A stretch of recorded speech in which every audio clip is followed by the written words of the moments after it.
Assalamualaikum warahmatullahi wabarakatuh.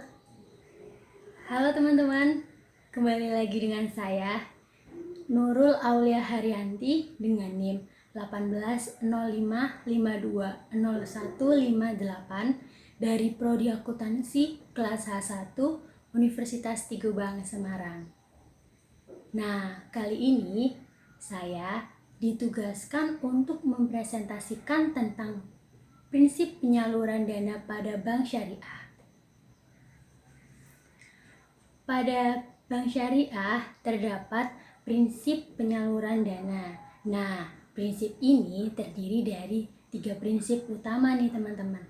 Yaitu yang pertama, prinsip jual beli, yang kedua, prinsip investasi, dan yang ketiga, prinsip sewa menyewa. Nah, nanti dalam pembahasan saya akan menjelaskan satu persatu prinsip tersebut. Nah, di dalam prinsip tersebut pastinya ada akad-akad yang mengaturnya nih. Nah, nanti juga akan dijelaskan oleh saya bagaimana akad-akadnya.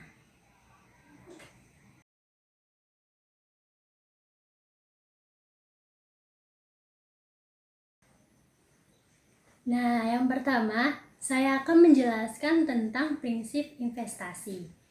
Di dalam prinsip investasi ini ada 4 akad yang mengatur, yaitu yang pertama akad mudharabah, yang kedua akad musyarakah, yang ketiga akad muzaraah, dan yang keempat akad musaqah.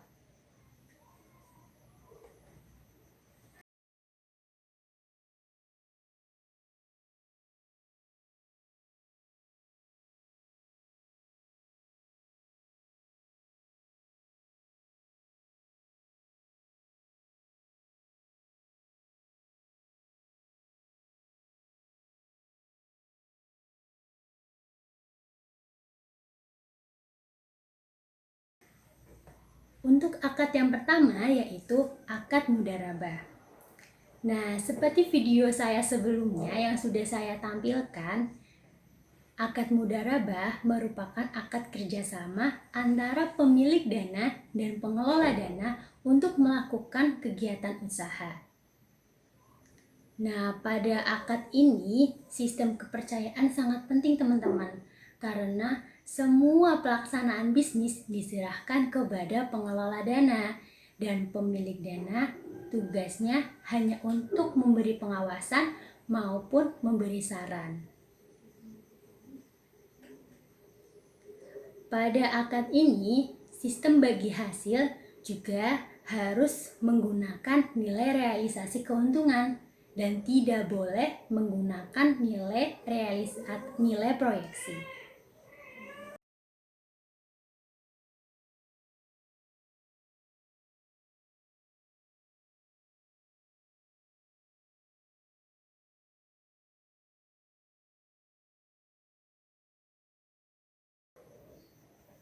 Untuk melakukan akad mudharabah ini, kita harus memenuhi beberapa rukun dan ketentuannya nih teman-teman. Yang pertama yaitu pelaku. Nah, pada akad mudharabah ini, pelaku terdiri dari 2, yaitu pemilik dana dan pengelola dana. Pelaku akad mudharabah ini juga harus cakap terhadap hukum dan harus balik. Nah, juga bisa dilakukan oleh sesama muslim maupun non-muslim. Di sini, pemilik dana tidak boleh ikut campur dalam pelaksanaan bisnis. Oleh karena itu, tanggung jawab atas pelaksanaan bisnis diserahkan seluruhnya ke pengelola dana. Pemilik dana juga bertugas hanya memberi saran maupun pengawasan. Rukun yang kedua yaitu objek akad. Nah, pada akad mudharabah terdiri dari 2 objek nih teman-teman, yaitu modal dan kerja. Nah, modal di sini berasal dari pemilik dana atau bank syariah. Nah, modal itu juga dapat berupa kas atau aset non-kas. Nah, modal juga harus diberikan secara tunai pada saat penyerahan. Sedangkan kerja itu adalah hak pengelola dana. Kontribusi yang diberikan oleh pengelola dana itu bisa berbentuk seperti keahlian, ketampilan, selling skill, manajemen skill, maupun lainnya. Yang ketiga yaitu rukun tentang ijab akda kabul. Yang ketiga yaitu rukun ijab dan kabul. Nah, ijab kabul ini merupakan pernyataan yang keluar dari kedua pihak, baik itu pemilik dana maupun pengelola dana, baik itu secara verbal maupun non-verbal atau tertulis. Dan yang keempat yaitu nisbah keuntungan. Nah, pada akad mudharabah ini, apabila terjadi keuntungan, maka keuntungan tersebut akan dinilai secara nilai realisasi keuntungan dan tidak boleh dinilai secara nilai realisasi nilai proyeksi. Nah, keuntungan ini berdasarkan kesepakatan awal nih teman-teman.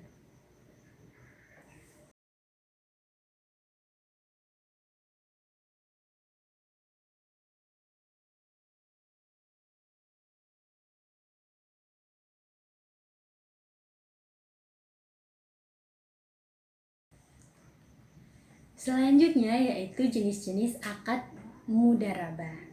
Nah, di dalam akad mudharabah ini terdapat 3 jenis nih teman-teman. Yang pertama yaitu mudharabah mutlaqoh, yang kedua mudharabah muqayyadah, dan yang ketiga mudharabah mustarokah. Pada jenis yang pertama yaitu mudharabah mutlaqoh, pengelola dana memiliki kewenangan untuk melakukan apa saja dalam pelaksanaan bisnis bagi keberhasilan tujuan mudharabah ini. Nah, di sini tidak ada ikut campur dari pemilik dana. Dan yang kedua yaitu mudharabah muqayyadah. Mudharabah muqayyadah, di sini pemilik dana memberikan suatu batasan kepada pengelola dana mengenai lokasi, cara, atau objek investasi atau sektor usaha. Dan yang ketiga yaitu mudharabah mustarokah. Mudharabah mustarokah di sini adalah jenis mudharabah di mana pengelola dana yang menyertakan modal atau dananya dalam investasi mudharabah, namun harus mempertimbangkan ketentuan tertentu dan harus melakukan persetujuan antara pemilik dana dan pengelola dana. Biasanya nih, pengelola dana mengkontribusikan dananya setelah operasi ini berjalan.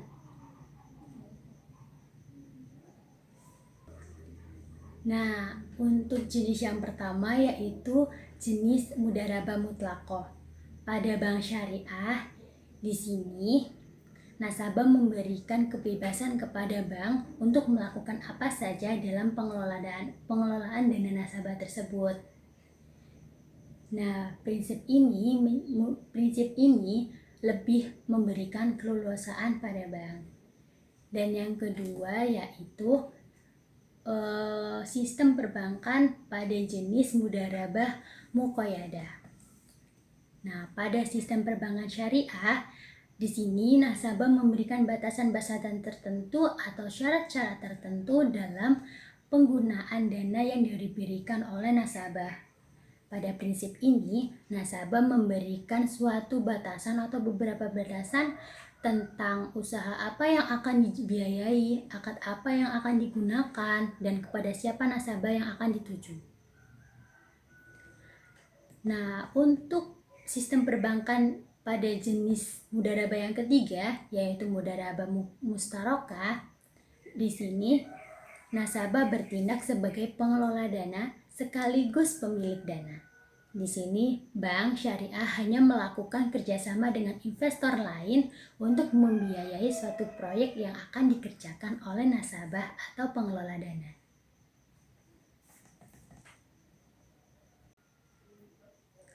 Dalam akad mudharabah itu juga ada 2 prinsip bagi hasil nih teman-teman.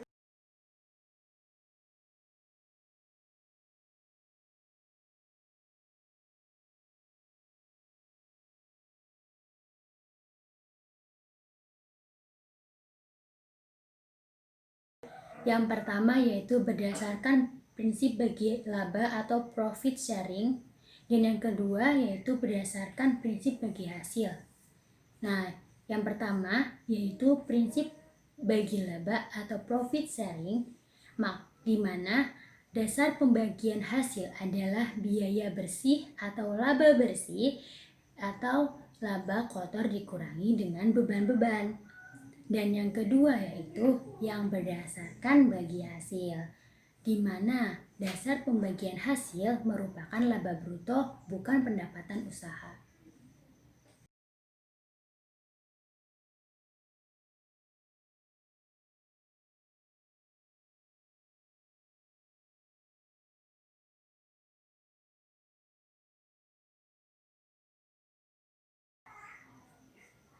Nah, pada aplikasi akad mudharabah pada perbankan, di sini biasanya akad mudharabah ini biasanya digunakan untuk produk pembiayaan dan produk pendanaan.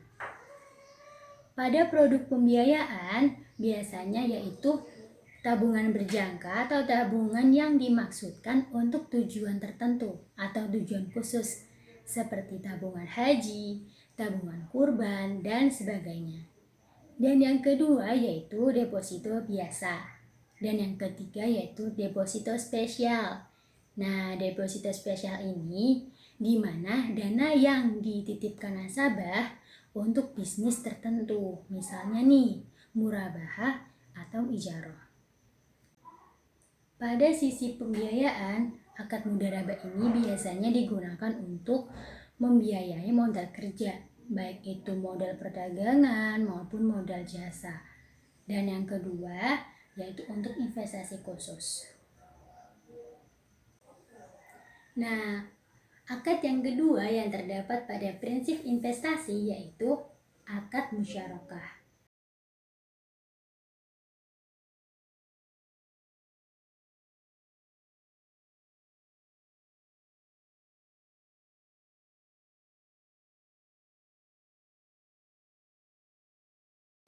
Akad musyarakah merupakan akad kerjasama antara dua pihak atau lebih, di mana masing-masing pihak ini mengkontribusikan dananya untuk melakukan suatu usaha. Nah, akad musyarakah ini seperti perusahaan persekutuan, baik itu CV maupun firman. Nah, di dalam akad musyarakah ini juga terdapat mitra-mitra nih teman-teman, yaitu ada mitra aktif dan mitra pasif.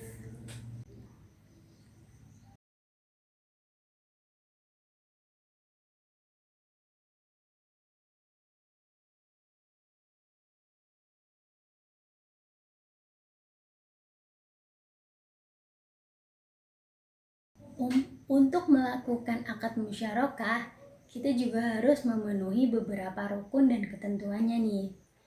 Ada 4 rukun. Sebenarnya hampir sama seperti akad mudharabah teman-teman.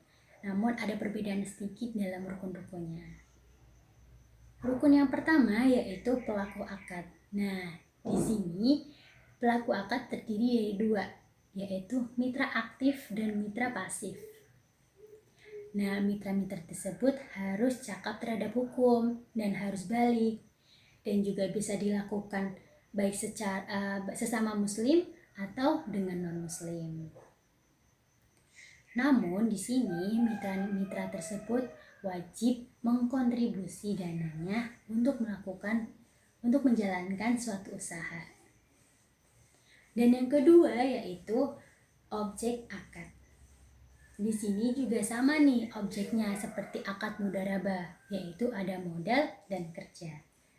Nah, biasanya mitra-mitra ini berbagi tugas. Nah, semua pekerjaan yang ada dalam bisnis juga dikerjakan oleh mitra. Beda kan dengan akad mudharabah? Kalau akad mudharabah, semua pekerjaan dilakukan oleh pengelola dana. Kalau di sini, di akad musyarakah, semua pekerjaan dilakukan oleh mitra-mitra tersebut, namun terdapat pembagian petugasan kerja. Dan yang ketiga yaitu ijab qabul. Nah, ijab qabul ini juga merupakan pernyataan yang keluar antara beberapa pihak akad, baik itu secara verbal maupun tertulis. Dan yang keempat yaitu nisbah keuntungan. Nah, nisbah keuntungan ini berbeda teman-teman dengan akad mudharabah.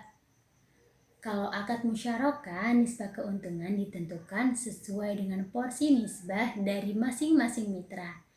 Namun, pada akad mudharabah yang tadi, nisbah keuntungan ditentukan atau disepakati pada awal perjanjian.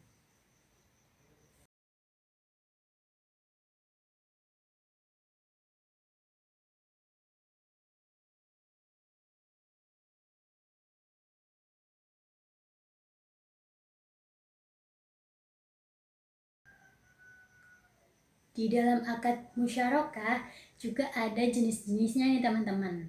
Akad musyarakah terdiri dari dua jenis, yaitu yang pertama musyarakah permanen dan yang kedua musyarakah menurun.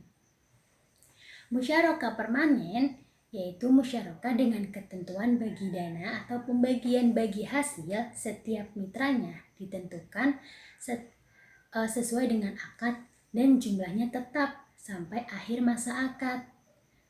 Sedangkan jenis yang kedua yaitu musyarakah menurun. Musyarakah menurun ini menentukan pembagian dana atau pembagian hasil akan dialihkan secara bertahap atau diangsur nih. Nah, sehingga pembagian dana entitas akan menurun dan pada akhir periode atau pada akhir masa akad pemilik perusahaan ini akan dimiliki oleh mitra tersebut.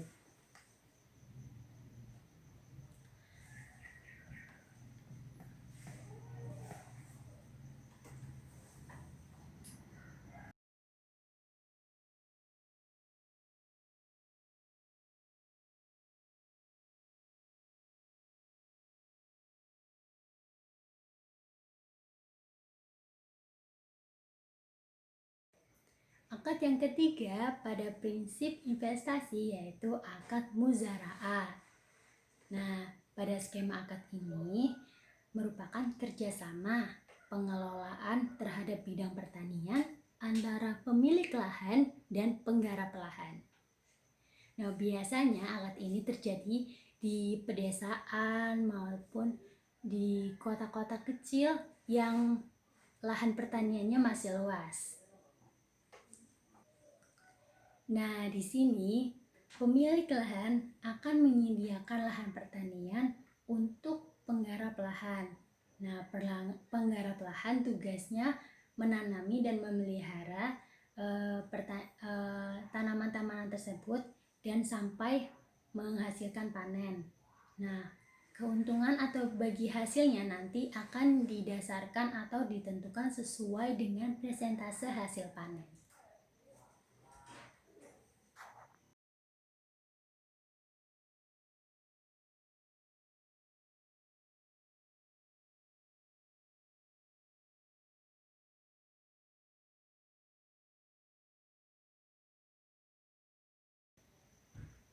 Akad yang keempat pada prinsip investasi yaitu akad musaqah. Nah, akad musaqah ini sebenarnya hampir sama dengan akad muzara'ah, yaitu akad yang terjadi dalam bidang pertanian.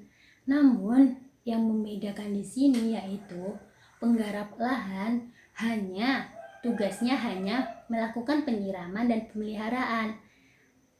Sedangkan penanaman benih itu dilakukan oleh pemilik lahan. Nah, di sini juga nanti pembagian hasilnya juga akan ditentukan sesuai dengan persentase hasil panen.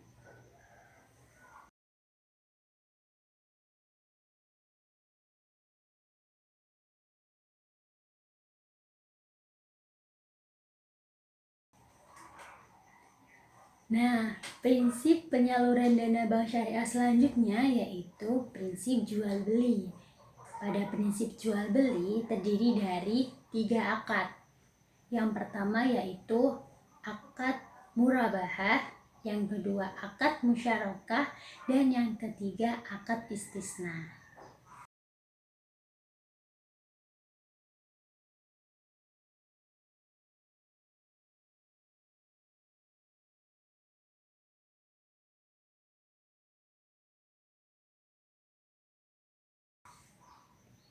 Pada akad murabahah, yaitu merupakan akad atas transaksi penjualan barang dengan menyertakan harga perolehan dan keuntungan atau margin yang akan disepakati oleh penjual dan pembeli. Nah, di sini pembeli harus mengetahui berapa jumlah harga perolehannya dan berapa keuntungan yang didapat oleh penjual. Di sini juga tidak boleh ditutup-tutupi ya teman-teman, harus transparan.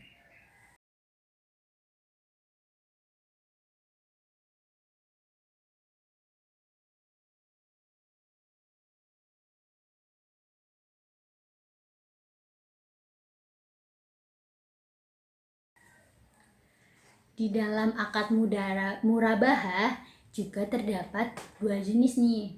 Yang pertama yaitu jenis murabahah dengan pesanan, dan yang kedua jenis murabahah tanpa pesanan. Yang pertama yaitu jenis murabahah dengan pesanan. Dalam murabahah jenis ini, penjual melakukan pembelian barang setelah ada pemesanan barang dari pembeli. Nah, murabahah dengan pesanan dapat bersifat mengikat atau tidak mengikat. Kalau bersifat mengikat, berarti pembeli harus membeli barang yang dipesannya dan tidak dapat membatalkan pemesanannya. Namun, apabila bersifat tidak memikat, pembeli dapat membatalkan pesanannya. Yang kedua, yaitu jenis murabahah tanpa pesanan. Nah, pada jenis ini, murabahah bersifat tidak mengikat dan pembeli dapat membatalkan pesanan.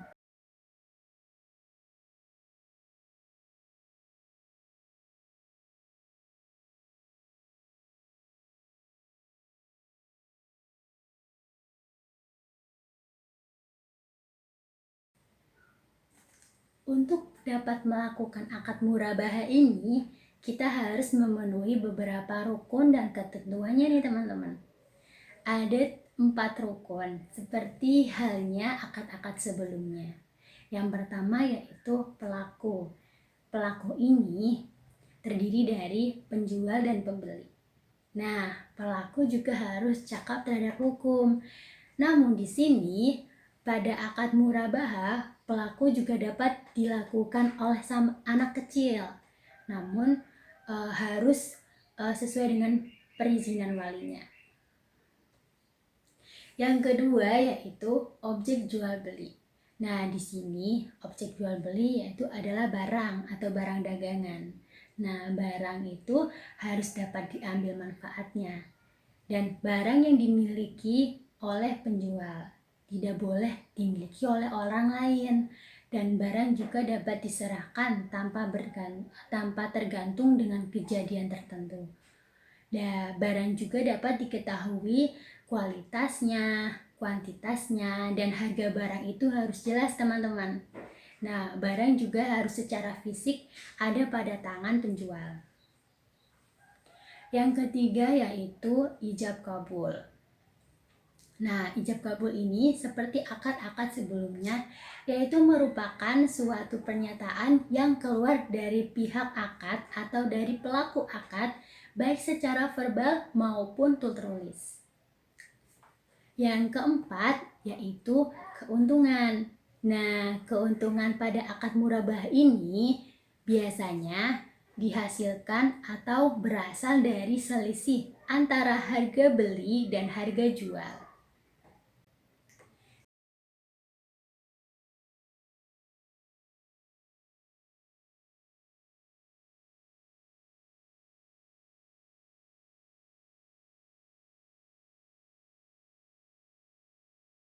Nah, jenis akad yang kedua pada prinsip jual beli yaitu akad salam. Pada skema salam ini, jual beli dilakukan antara pembeli dan penjual. Namun, pembeli di sini harus melakukan pemesanan barang terlebih dahulu kepada penjual, dan baru penjual akan memproses atau memproduksi barang pesanan dari pembeli dan kemudian akan dikirim ke pembeli pada kemudian hari setelah prosesnya selesai. Nah, untuk sistem pembayarannya di sini, pembeli harus melakukan pembayaran secara tunai dan tidak boleh diangsur. Dan pembayaran ini dilakukan pada saat pemesanan. Jadi, pemesanan dan pembayaran dilakukan pada awal akad, sedangkan barang yang dipesan akan diterima oleh pembeli di kemudian hari. Pada skema salam ini, keuntungan akan diberikan oleh pembeli, yaitu ada 2 keuntungan nih teman-teman. Yang pertama yaitu barang yang diterima oleh pembeli akan sesuai dengan kebutuhan atau akan sesuai dengan keinginan pembeli. Karena di sini seorang pembeli melakukan pesanan terlebih dahulu dan memilih sesuai dengan kebutuhan dan seleranya, sehingga barang yang datang dari penjual akan sesuai dengan kebutuhan dan keinginannya. Dan keuntungan yang kedua yaitu pembeli akan mendapatkan barang dengan harga yang lebih murah nih teman-teman. Karena di sini pembeli sistemnya akan memilih dan memilah barang apa yang akan dibeli. Dan biasanya nih pada akad salam atau pada sistem online shop ya, akad salam kan biasanya juga bisa seperti dikatakan pada online shop atau toko online. Nah, kalau kita beli toko online kan kita harus pesan barang terlebih dahulu, bayar dahulu, kemudian barang akan datang kepada kita di kemudian hari. Sama nih seperti sistem salam. Nah, sistem salam ini pembeli akan mendapatkan keuntungan yaitu berupa harga barang tersebut akan lebih murah dibanding dengan akad jual beli lainnya. Nah, sama juga pada sistem online shop. Di online shop kan harga barang juga jauh lebih murah daripada di toko offline. Nah, ini juga menjadi strategi bagi perusahaan yang menetapkan prinsip salam ini sebagai prinsip jual belinya. Jadi untuk menarik perhatian pembeli.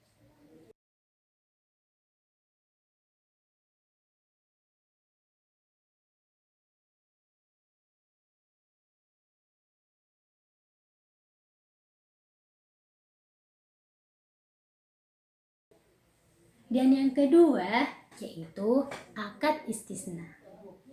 Akad istisna ini sebenarnya hampir sama seperti akad salam, yaitu pembeli harus melakukan pemesanan barang terlebih dahulu dan penjual akan melakukan produksi atau pemrosesan barang kemudian akan dikirim ke pembeli. Namun yang membedakan di sini yaitu pembeli menugaskan kepada penjual untuk menyediakan barang atau pesanannya sesuai dengan spesifikasi tertentu. Dan biasanya akad ini terjadi pada perusahaan konstruksi teman-teman, seperti pembangunan, penjualan pesawat terbang, kapal, pesawat, dan sebagainya. Pada sistem perbankan, nah di sini bank bertindak sebagai penjual dan nasabah bertindak sebagai pembeli. Namun di sini bank tidak melakukan produksi, melainkan bank meminta bantuan kepada pihak lain untuk memproduksi barang tersebut dan kemudian akan diserahkan kepada nasabah sebagai pembeli barang. Biasanya pembeli dalam hal ini melakukan pembayaran di muka atau cicilan dan atau tangguhan sampai dengan jangka waktu yang ditentukan atau sampai jatuh tempo.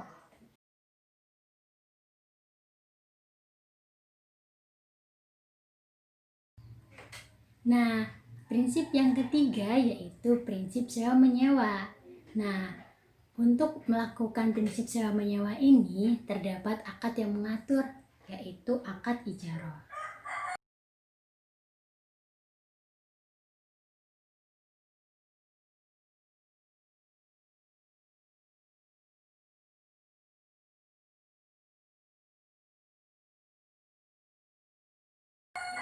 Akad ijarah merupakan akad yang memfasilitasi transaksi pemindahan hak guna atau manfaat atas suatu barang atau jasa dalam waktu tertentu melalui pembayaran sewa atau upah tanpa diikuti dengan perpindahan kepemilikan barang tersebut atau jasa tersebut. Nah, di dalam akad ijarah ini terdapat dua skema, teman-teman. Yang pertama yaitu skema akad dengan ijarah, dan yang kedua yaitu skema ijarah mutahiyah bitamlik atau IMBT. Nah, skema akad yang pertama yaitu skema akad ijarah. Ini pengertiannya sama seperti akad ijarah, teman-teman. Jadi di sini pembayarannya dilakukan terhadap sewa atau upah tanpa diikuti dengan perpindahan kepemilikan barang atau jasa tersebut. Jadi di sini kita hanya menyewa, dan setelah sewanya selesai, barang tersebut tidak akan menjadi milik kita. Dan biasanya pada skema ini terjadi pada sistem seperti kontrakan atau penyewaan kamar kos atau rumah yang biasanya hanya disewa, seperti itu. Dan yang kedua yaitu skema ijarah mutahiyah bitamlik atau IMBT. Nah, pada skema ini IMBT memfasilitasi transaksi ijarah yang pada akhir masa sewa penyewa diberi hak pilih untuk memiliki barang yang disewa dengan cara yang disepakati oleh kedua pihak. Nah, bedakan dengan jenis skema yang pertama. Kalau skema yang pertama, kita tidak boleh melakukan perpindahan kepemilikan atas barang atau jasa tersebut yang disewakan. Sedangkan yang skema yang kedua, kita boleh melakukan perpindahan kepemilikan barang tersebut atau jasa yang disewakan. Jadi pada IMBT nanti barang yang kita sewa pada akhir masa akad akan menjadi milik kita, tapi harus melakukan kesepakatan terlebih dahulu. Nah, selain itu juga terdapat jenis ijarah, yaitu ijarah jualah. Nah, ijarah jualah ini merupakan akad ijarah yang pembayarannya didasarkan pada kinerja objeknya. Jadi apabila objek tersebut tidak menghasilkan manfaat yang maksimal, maka pembayaran sewa atau upahnya akan tidak maksimal juga atau akan kecil. Sedangkan apabila objek tersebut memberi manfaat yang besar, maka pembayaran sewa atau pembayaran upah juga akan lebih besar.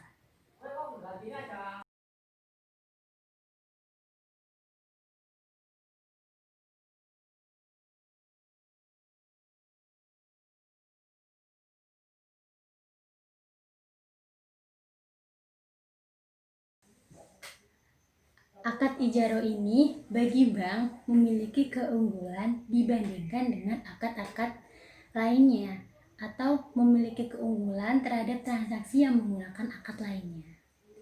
Nah, keunggulannya yaitu ada dua, teman-teman. Yang pertama nih, keunggulan yang pertama, dibandingkan dengan akad murabahah, akad ijarah lebih fleksibel mengenai objek transaksinya. Dan yang kedua yaitu dibandingkan dengan investasi atau akad mudarabah, musyarakah, muzara'ah, musakoh, akad ijarah mengandung resiko usaha yang lebih kecil atau lebih rendah, yaitu adanya pendapatan sewa yang relatif tetap. Sedangkan pada akad investasi itu memiliki resiko yang lebih besar.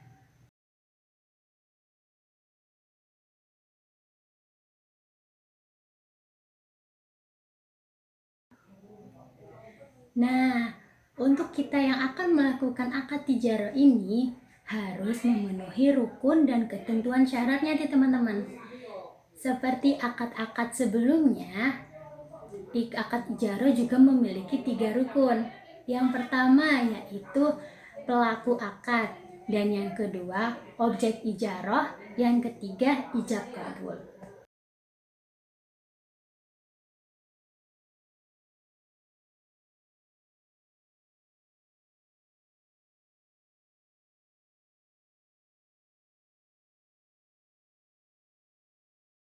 Nah, di sini pelaku akad terdiri dari dua nih teman-teman. Yang pertama yaitu pemberi sewa dan yang kedua penyewa. Nah, pelaku akad ini disyaratkan memiliki kompetensi berupa akil balik atau udah dewasa dan harus cakap terhadap hukum. Nah, implikasi perjanjian sewa pada perbankan syariah sebagai pemberi jasa di sini seperti bank syariah menyediakan aset yang akan disewakan dan menanggung biaya pemeliharaan aset tersebut serta menjamin bila terjadi atau terdapat kecacatan pada aset yang disewakan. Dan adapun kewajiban nasabah sebagai penyewa, yaitu yang pertama membayar sewa dan bertanggung jawab untuk menjaga keutuhan aset yang disewakan oleh bank. Dan yang kedua yaitu menanggung biaya pemeliharaan yang sifatnya ringan. Yang ketiga, jika aset yang disewa rusak bukan karena pelanggaran dari penyewa atau dari nasabah, maka kecacatan tersebut akan ditanggung oleh bank.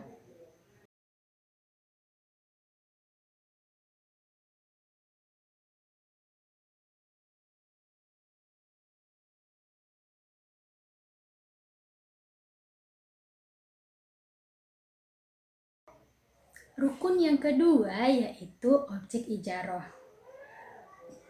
Objek ijaroh ini meliputi pembayaran sewa dan manfaat dari penggunaan aset. Nah, adapun ketentuan pada objek ijaroh. Yang pertama yaitu objek ijaroh adalah manfaat dari penggunaan barang dan jasa. Dan yang kedua, manfaat barang harus bisa dinilai dan dapat dilaksanakan dalam kontrak. Dan yang ketiga yaitu fasilitasnya mubah atau dibolehkan. Dan yang keempat yaitu kesanggupan memenuhi manfaat harus nyata dan sesuai syariah. Yang kelima, manfaat harus dikenali atau diketahui secara spesifik sedemikian rupa untuk menghilangkan ketidaktahuan yang akan mengakibatkan sengketa. Dan yang keenam, spesifikasi manfaat harus dinyatakan dengan jelas termasuk jangka waktunya. Dan yang ketujuh, spesifikasi manfaat harus dijanjikan dan dibayarkan kepada lembaga keuangan syariah atau bank sebagai pembayaran manfaat. Dan terakhir, ketentuan dalam menentukan sewa dapat diwujudkan dalam ukuran waktu, tempat, dan jarak.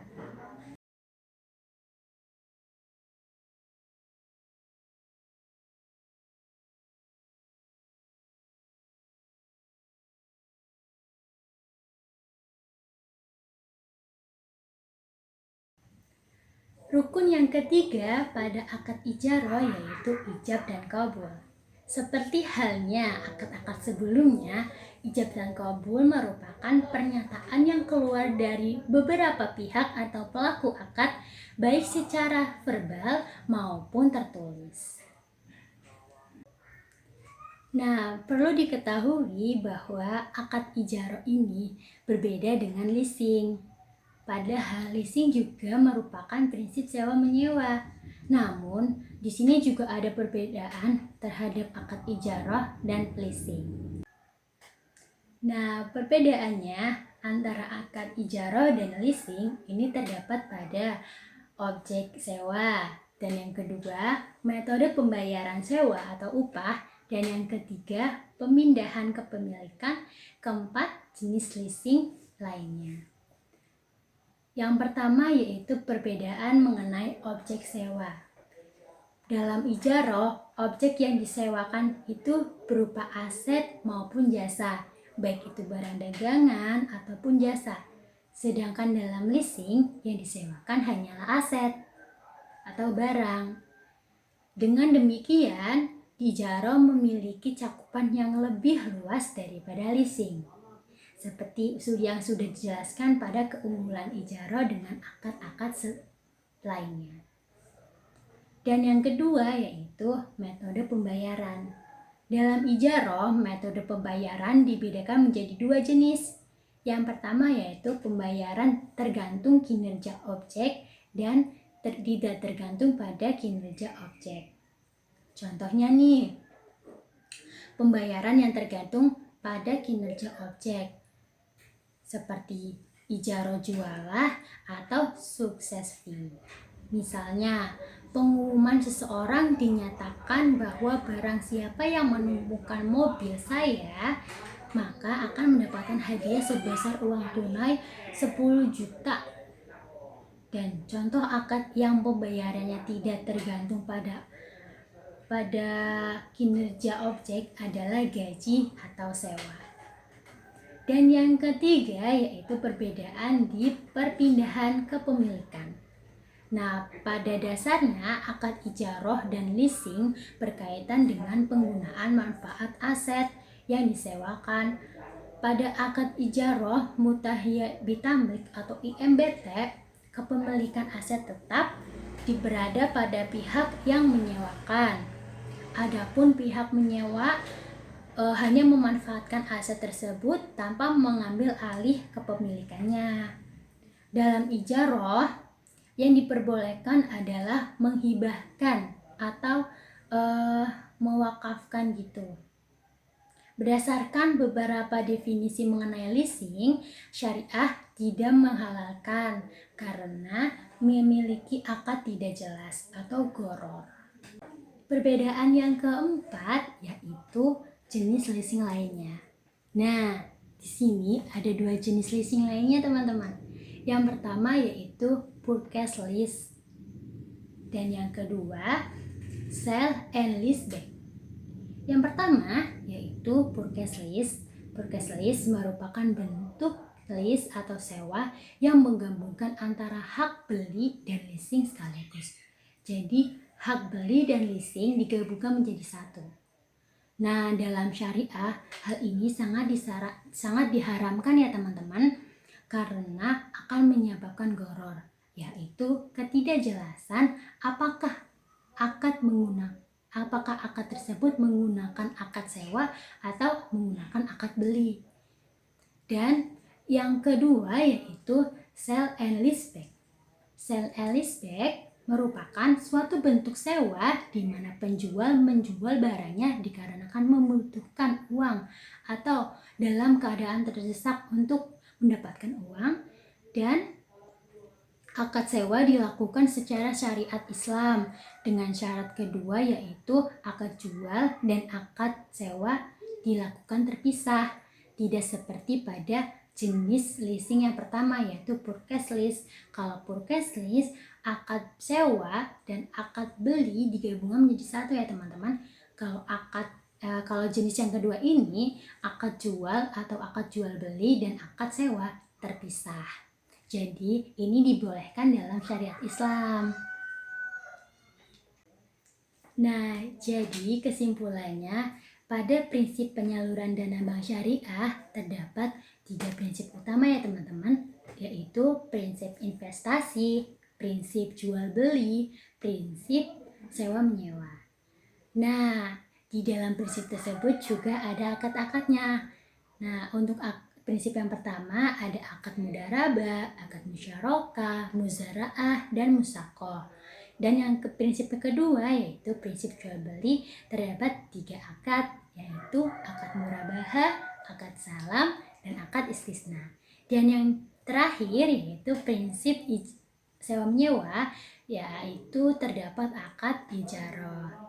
Jadi kita sudah mengetahui nih apa saja prinsip-prinsip dalam penyaluran dana bank syariah dan bagaimana skemanya dalam prinsip tersebut. Baik, itu saja yang dapat saya sampaikan. Semoga ilmu yang saya berikan dapat memberi manfaat bagi semuanya, dan mohon maaf apabila ada kesalahan kata atau kekurangan lengkap terhadap materinya. Saya mohon maaf dan saya akhiri. Wassalamualaikum warahmatullahi wabarakatuh. Sampai ketemu di video selanjutnya ya teman-teman. Dah.